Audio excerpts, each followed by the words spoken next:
them are neighbors and live just right beside each other in nipa houses. In between stood an impenetrable wall that separates them. That said wall is a fence, built in the middle of their yards so that they should not stare so coldly, so starkly at each other.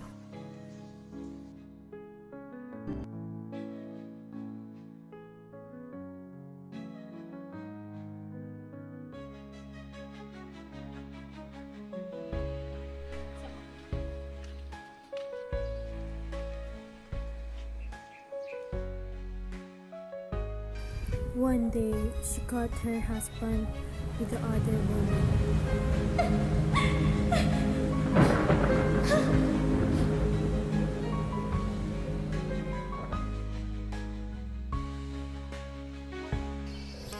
And the next morning, she had gone to the bamboo clumps. She shouldered the canes to her home. She was tired, very tired, yet that day she could not sleep.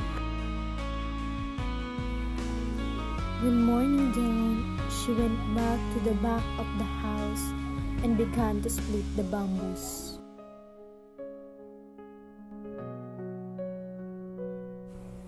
Her husband noticed her but said nothing. Mahal, para saan yung ginagawa mo? Hindi ba halatang nagbabakod ako? Para saan? Wala, may problema ako.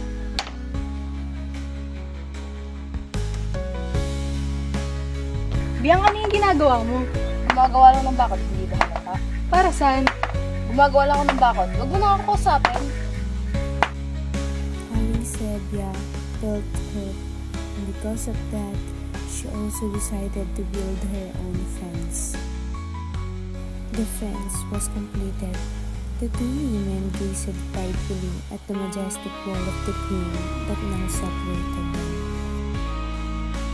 Not long after the completion of the fence, Aling Biang's husband disappeared and never came back. Aling Biang didn't mind at all. Early in the morning, from behind the fence, Aling Biang heard cries from Aling Sebia. Aray! Aray! Aling Biang, tumawag ka ng kumadrona! Sipa! Ayun na! Aling Biang knew which child it was that Aling Sebia was carrying.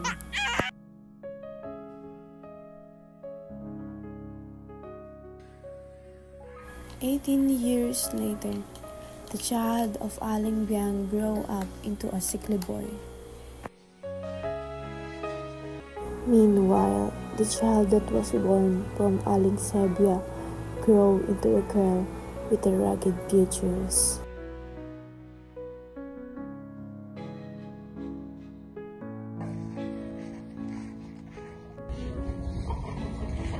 Kaya pala hindi kita mahanap, nandito ka lang pala. Umuwi ka doon.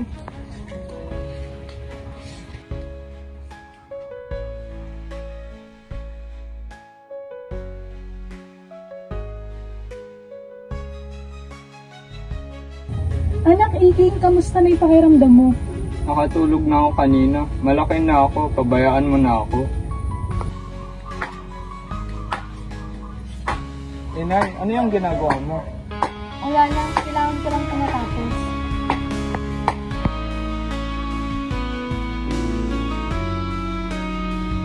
Tonight was Christmas Eve.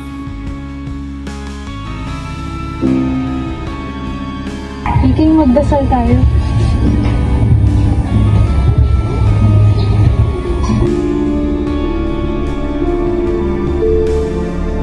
Mas okay na bumalik ka na lang sa pagtulog mo. Ako na lang magdadasal mag-isa.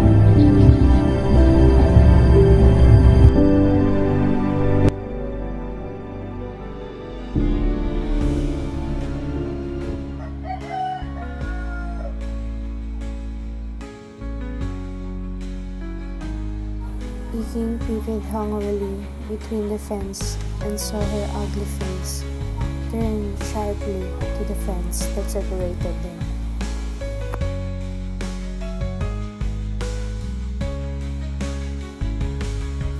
The moon was high above the sky now, but Iking did not hear any music.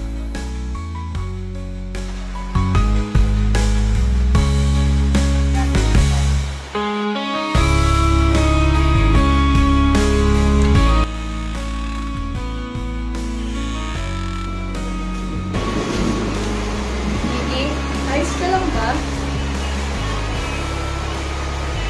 Kiking! Kiking!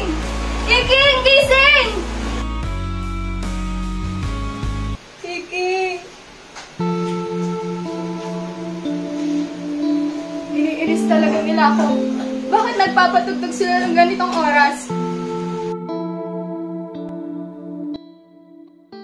Iking anak, bakit kinuha ka kaagad ng Panginoon sa akin? Ginawa ko naman ang lahat.